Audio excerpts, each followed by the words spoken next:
something unique that happened is that as we were being attacked, police officers were just looking at us. And something so unique again is that those police officers were also, one of them was killed by those goons. Several were injured by those goons. Wanga's and Kaluma's goons were injured. There's one police officer that, were it not for me stopping the cars for him to be accommodated, to be carried, he would have died on sight.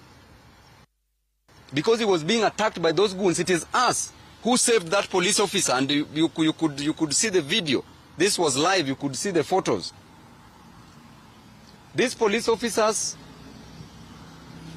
having failed in their duties to protect lives and property, now apparently wants to show Kenyans that they are so concerned about the safety of Kenyans by posting on their social media handles that they need that the one Olivetti Jaoko should report to